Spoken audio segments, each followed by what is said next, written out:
não parar, não precipitar e não retroceder. Então dizer para esse cara, sabe quando nós vamos parar? Nunca. Nunca na sua porca vida. Né?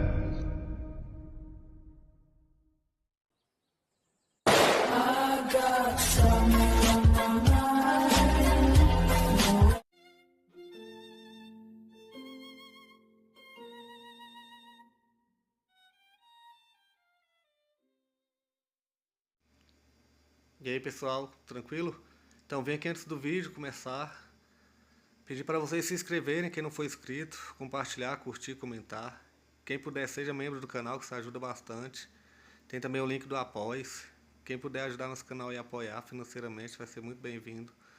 Mas o mais importante é transmitir o conteúdo e os conhecimentos do professor Olavo de Carvalho para mais e mais brasileiros. Então compartilhe e ajude aí nossa causa. Muito obrigado a todos os membros, apoiadores do canal. Fico muito feliz. Tenho certeza que a gente está no caminho certo. Então fiquem com o vídeo e até mais. Valeu! Então, o Marcos Maris que fez a pergunta, naturalmente isso não é só uma resposta à pergunta, essa é a continuidade natural da exposição que eu estava fazendo antes. A pergunta serviu apenas de pretexto, né? A diferença entre essa perspectiva agnóstica e a perspectiva normal da esperança cristã é que essa esperança cristã, ela sabe que não sabe nada. Ela sabe que ela não sabe como são as coisas. E o saber que não sabe, neste caso, é fundamental, porque é só você meditando continuamente na presença do mistério, do desconhecido e do incognoscível, é que você pode se abrir para o cognoscível. E você vai perceber a diferença entre ignorar e saber. Muitas pessoas perderam atualmente até o sentido do que é certeza imediata, do que é evidência imediata. Elas não têm mais isso. Elas estão de tal modo confundidas, vamos dizer, numa rede de argumentos e pensamentos, etc., que elas não são capazes mais de confessar o que sabem. Mas olha que coisa preciosa. Aquilo que você efetivamente fez, e que ninguém mais sabe que você fez, que só você sabe, ainda que seja um monte de pecado, ainda que seja um monte de merda, é realidade. Está entendendo? Não é um pensamento seu. Isto é um ponto firme onde você pode se agarrar. E ali você adquire o quê? O senso da certeza, o senso da evidência, o senso do imediato, que é a base de todos os conhecimentos possíveis. Você pode medir a confiabilidade dos conhecimentos conforme eles se aproximem ou se afastem deste legado, por assim dizer, deste legado autobiográfico que cada um de nós tem. Mesmo que esse legado seja constituído só de porcaria. Você diz, olha, passei minha vida aí, né, tomando pico, né, roubando, matando, estuprando, fazendo tudo. Eu digo, muito bem. Essa história é preciosa, porque você sabe que isto é real. E você não pode fugir dessa história. Está entendendo? Porque é a única que você tem. Então, esta história, é claro que se ela tiver bons momentos, é melhor do que ser constituída só de porcaria. Mas mesmo que seja constituída só de porcaria, né, porque não, aliás, não existe, ninguém tem uma vida tão ruim assim. Né?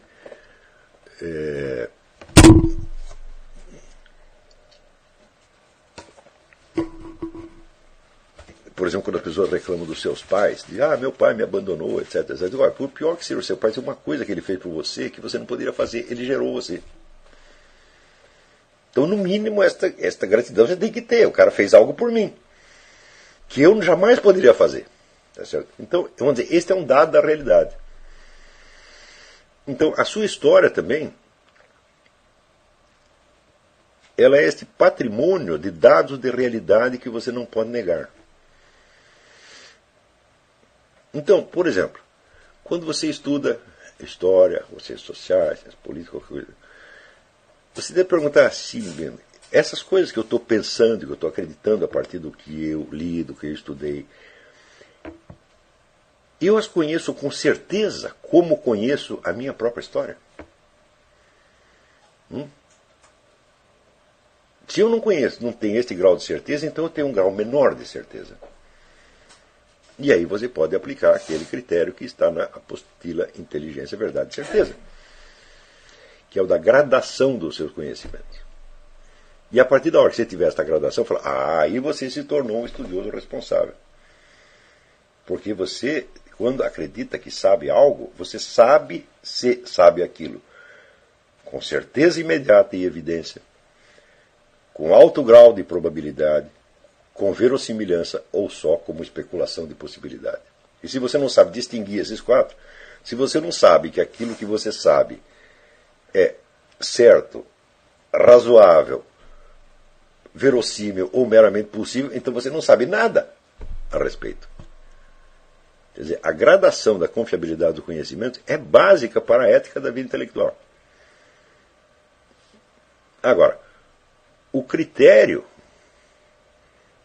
da confiabilidade, o critério da credibilidade, não é dada por nenhuma certeza cartesiana, tipo penso logo existo. Não é nada disto. É dada pela confissão do que você já sabe. Principalmente daquilo que só você sabe.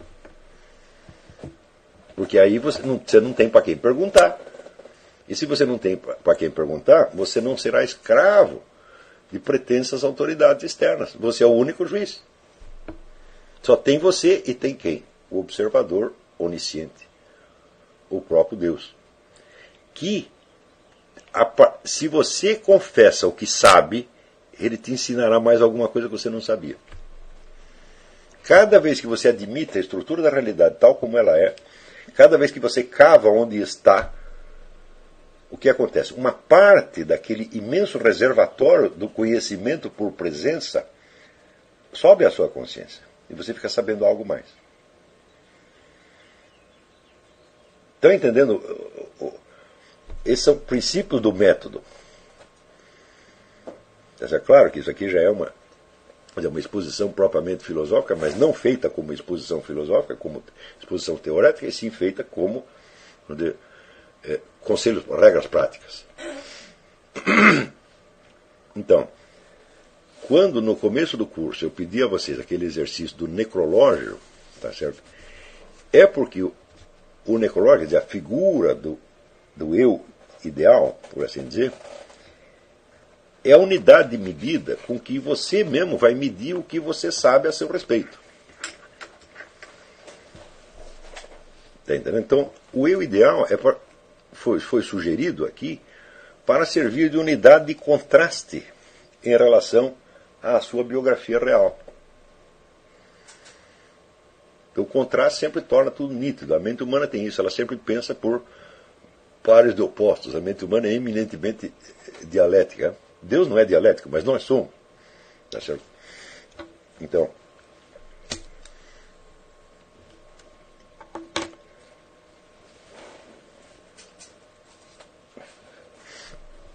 vamos dizer, aí, Marcos Marisa, a diferença entre a esperança cristã e, vamos dizer, a fuga gnóstica da realidade é que o gnóstico foge para uma dimensão superior onde ele acredita que vai ter um conhecimento universal.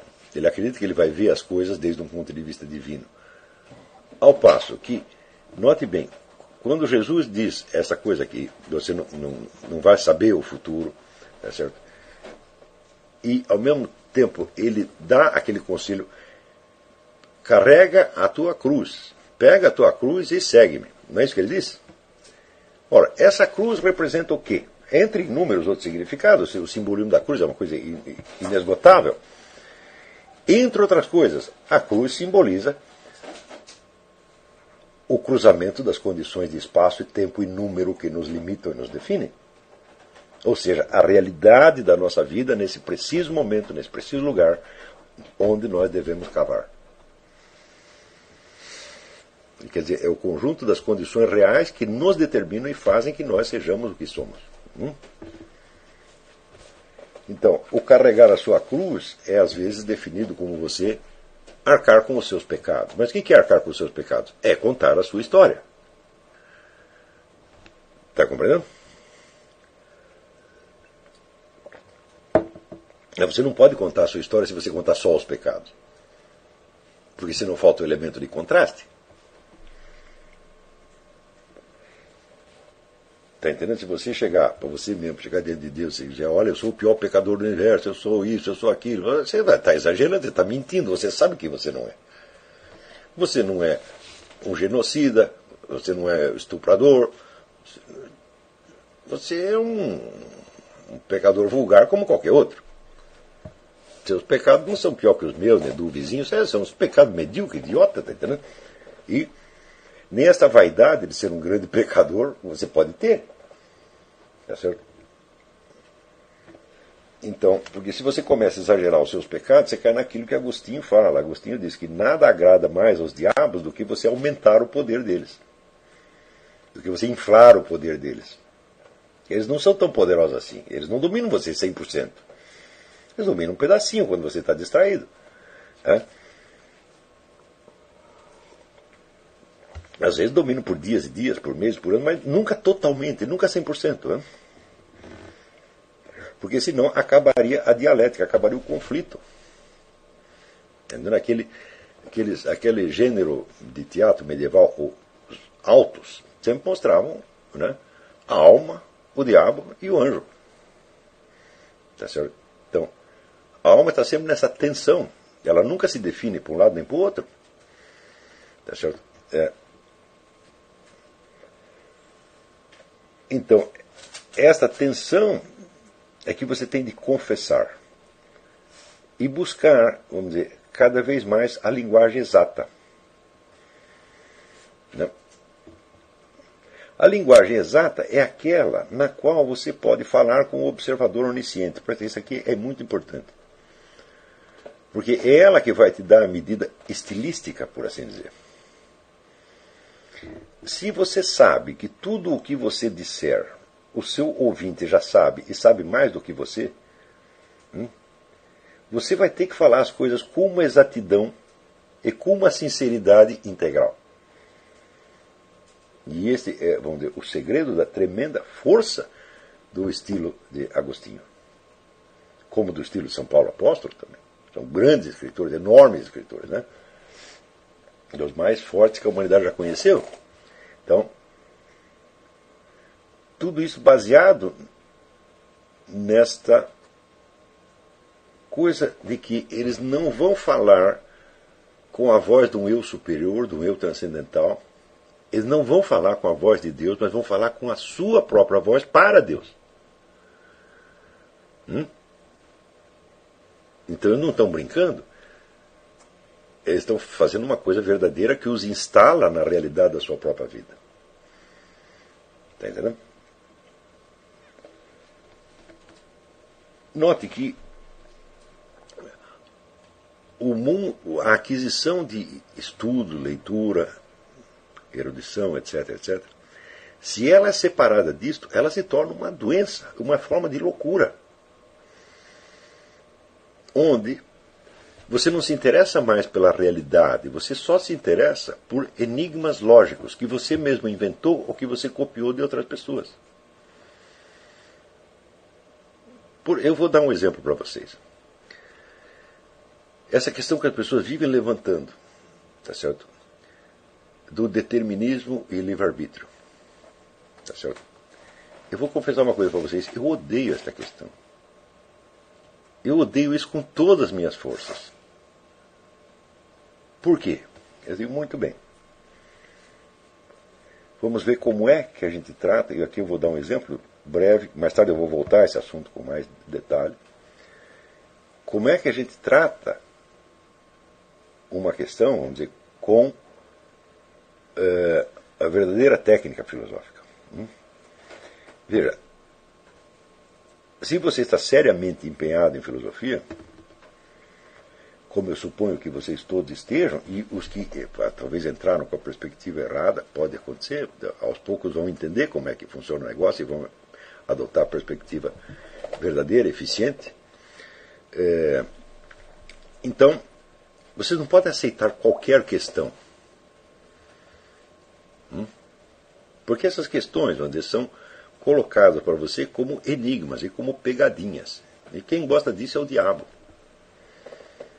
Quer dizer, o diabo gosta de colocar para você questões que não tem saída, que você fica atrapalhado, que você fica louco para encontrar uma resposta, e você fica correndo atrás da resposta como um cachorro que você tivesse amarrado uma salsicha no rabo dele e ele fica correndo ali. Tá? Então as pessoas estão correndo atrás da salsicha faz séculos. Tá entendendo? Muito bem. O verdadeiro espírito filosófico, ele não joga com conceitos abstratos. Ele quer criar conceitos para descrever ou explicar a realidade da experiência. A realidade da vida humana. Ou seja, quer cavar onde está e não numa altura teorética, hipotética, onde você vai ter uma resposta final sobre uma questão metafísica do determinismo e livre-arbítrio. Né? Isso é teatro mental. Tá certo?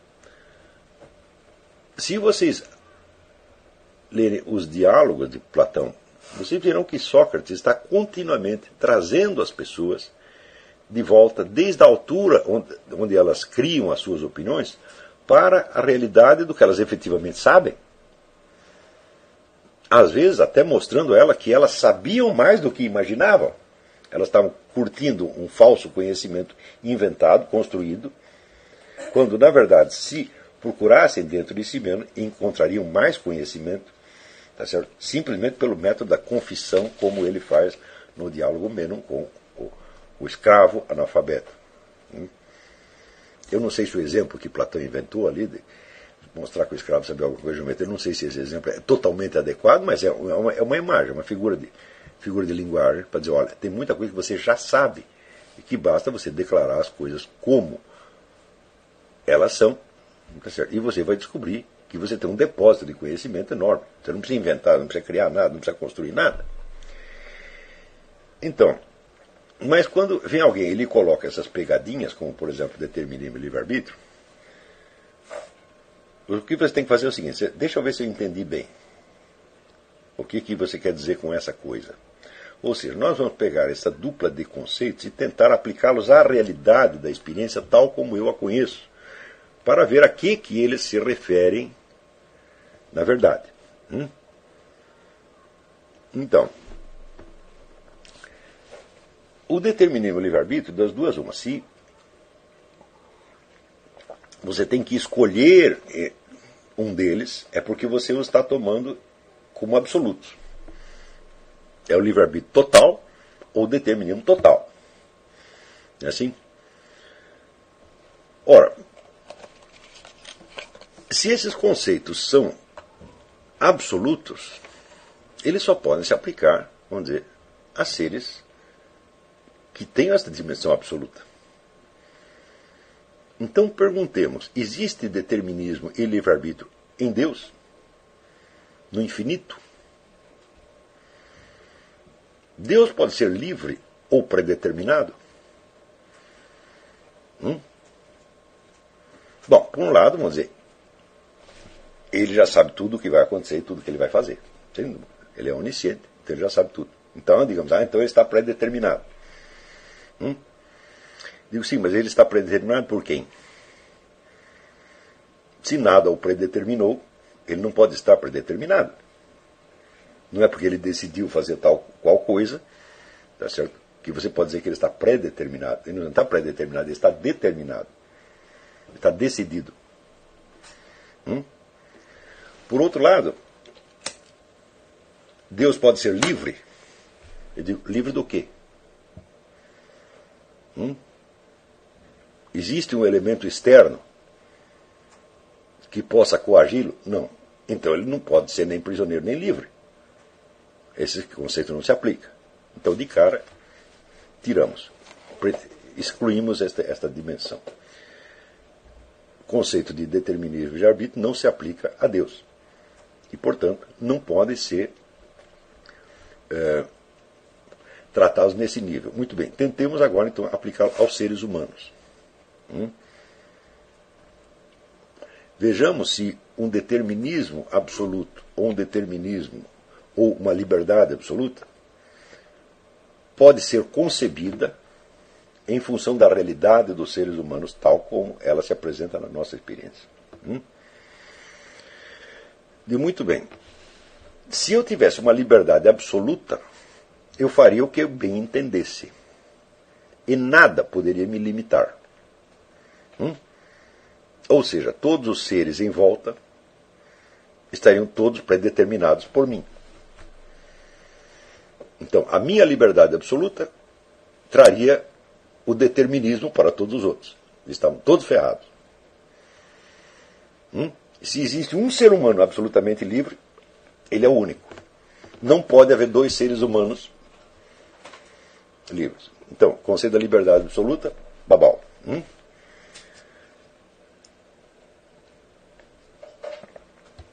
Se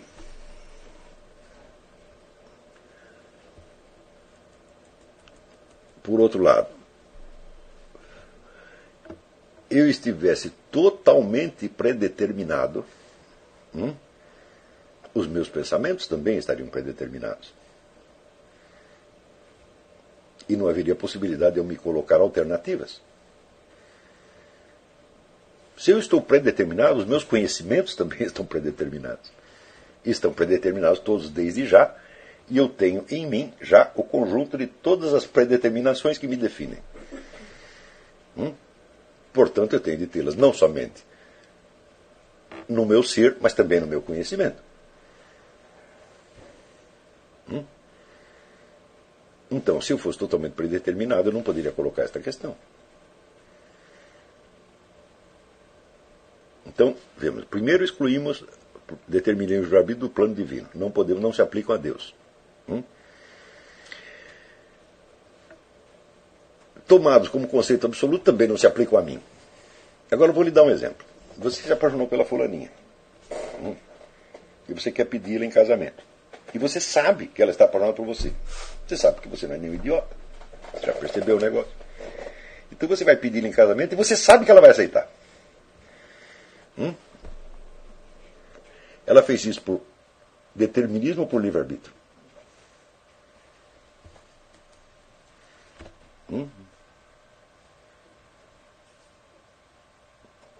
Ela está totalmente livre? Não, se ela estivesse totalmente livre, ela poderia mudar 100% num instante, sem nenhum motivo. Ela está totalmente predeterminada? Não, porque senão o sim que ela vai dar não teria valor para você. E você nem pediria. Então, esta simples situação humana, uma situação elementar, que todo mundo, toda pessoa casada passou pelo menos uma vez na vida. Os divorciados também, os viúvos também. Todo mundo passou por isso. Tá certo? E quem não passou, vai passar. Tá certo? Espero que passe, pelo menos. Essa situação tão simples não pode ser descrita em termos de determinismo e livre-arbítrio. Ora, se existe uma situação humana, uma única, que não pode ser descrita em termos de determinismo e livre-arbítrio, muito menos o poderá a totalidade da condição humana.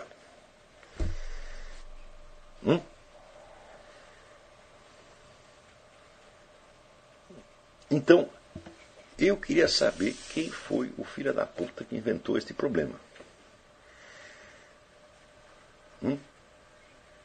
Inventa dois conceitos extremos, absolutos, e joga para você e quer que você escolha. Se você escolher um, está errado. Se você escolher o outro, também está errado. Se você escolher uma mistura dos dois, também está errado, porque a mistura os anularia automaticamente. Se você disser, nós somos meio determinados e meio livres, você não disse nada. Não preciso explicar muito isso. Vocês são inteligentes. Entenderam que o sujeito que é meio determinado, meio livre, não é determinado nem livre, ele é uma terceira coisa, que você não sabe explicar o que é. Então, muito bem, é essa terceira coisa que interessa. E essa terceira coisa é a realidade da condição humana com toda a sua complexidade. Existem centenas de conceitos filosóficos que são só pegadinhas. São fuga da realidade. Você não pode descrever. Se você não pode descrever a realidade naqueles termos, Para que usar esses termos? Estão compreendendo?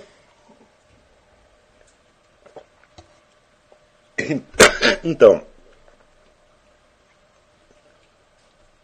por exemplo, se você pergunta, existe um diálogo platônico maravilhoso, o Crátilo, em que as pessoas discutem se as palavras, os signos verbais, são arbitrários ou são naturais.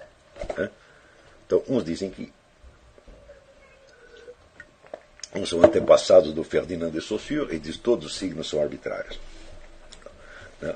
Outros são antepassados do Fabre d'Olivet e diz não, todos os signos são naturais, o som expressa a natureza das coisas, etc, etc. E eles discutem aquela coisa e o Sócrates, no fim, diz o seguinte, ora, supondo-se que eles expressassem a natureza das coisas, é porque alguém percebeu essa natureza das coisas, tá certo? E lhes deu nomes, criou nomes apropriados da natureza das coisas.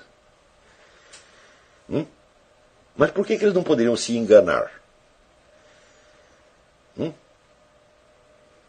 Então, mesmo supondo-se que os sons fossem naturais, alguém teve de captar essa relação entre a natureza dos seres e o som e dar nomes apropriados às coisas. Mas eles podem ter se enganado, nada me garante que eles sempre acertaram. Está entendendo?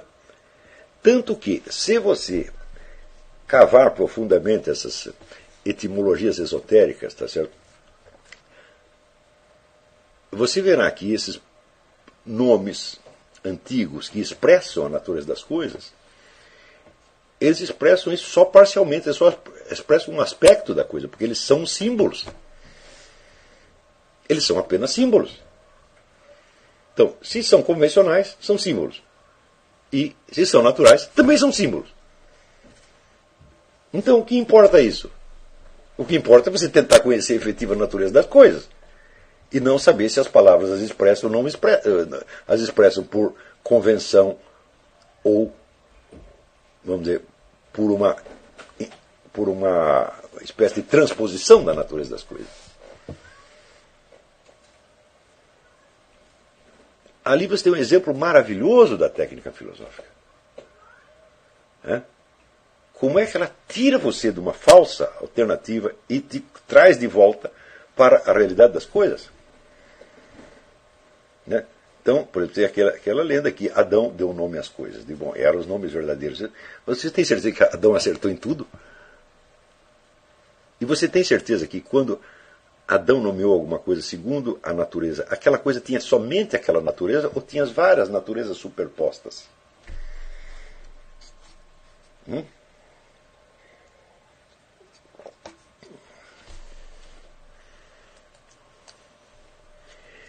Nenhum ser efetivamente existente se reduz à sua natureza tal como aparece na sua definição.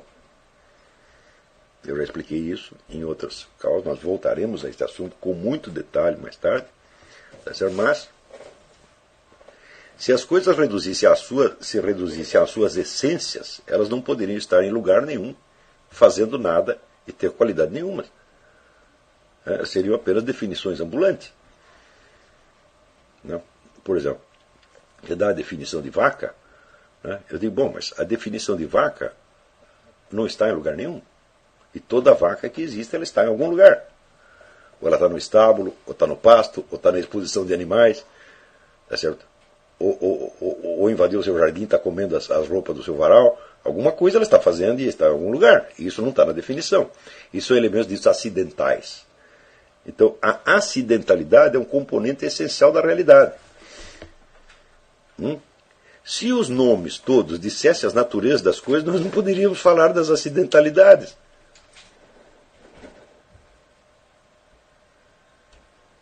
Nós seríamos um verdadeiro tratado de lógica que só falaria de essências abstratas, tá certo? E não de realidades espaço-temporais. Então, é impossível que todos os nomes traduzam a natureza das coisas. E é impossível que todos os nomes sejam absolutamente convencionais.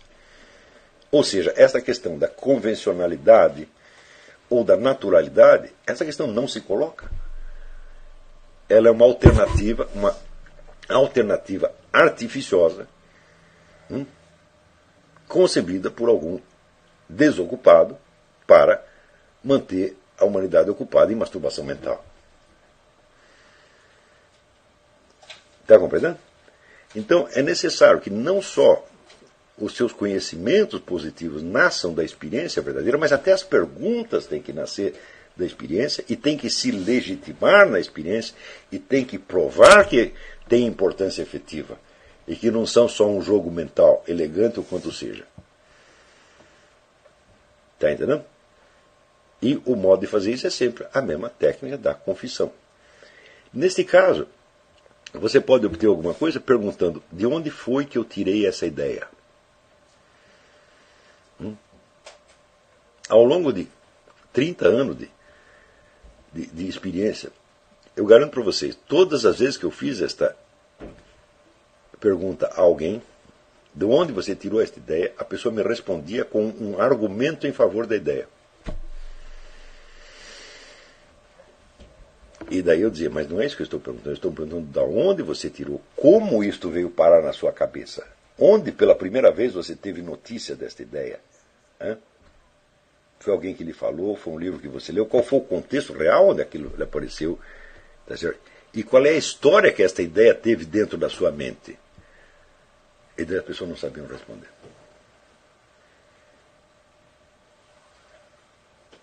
Mas escuta, mas se você não sabe a história da presença de uma ideia na sua própria mente, você não sabe nada a respeito dessa ideia. Aquilo é apenas uma palavra deslocada da condição real, deslocada do contexto histórico, cultural, psicológico real, onde ela apareceu.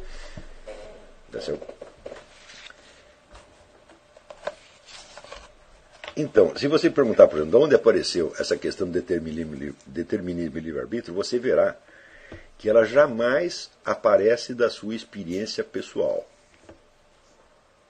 Jamais, ao tomar uma decisão ou fazer uma escolha, você se pergunta se essa escolha é predeterminada ou se você a está inventando na mesma hora. Ninguém faz isso jamais. Você só pergunta por determinismo e livre-arbítrio quando chega algum teólogo, algum filósofo, algum pentelho, tá entendendo? Te forçando, botando essa camisa de força em você. E daí você diz, agora também não sei mais. Não se pode estudar filosofia na base desse tipo de perguntas artificiosas. Entendeu? E aí, vamos dizer, fica sempre, vamos dizer, a lição de Sócrates. Sócrates nunca caía nessas pegadinhas. Quando fazia essa pergunta, ele falava, não sei. Então, como diz, não sei, e o problema não é esse. Eu não sei e não é da minha conta, e eu estou ocupado com coisa mais importante. Eu estou ocupado em descobrir o que eu verdadeiramente sei a partir da experiência que eu realmente tenho.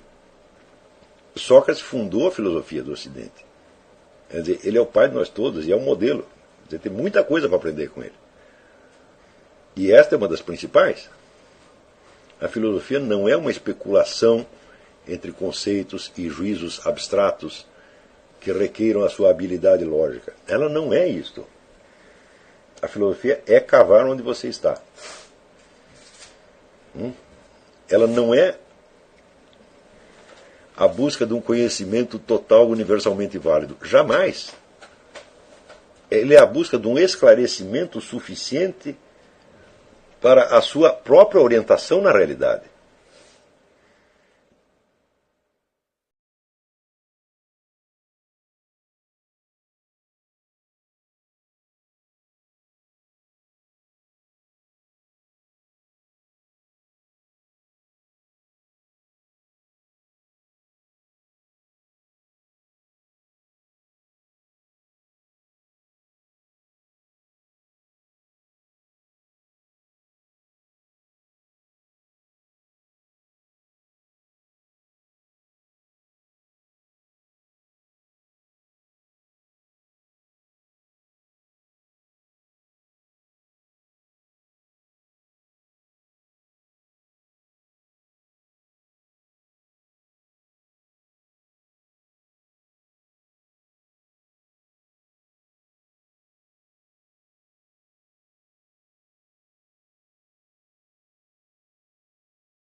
Chegamos a mais um final de uma aula, de um vídeo. Espero que tenham gostado.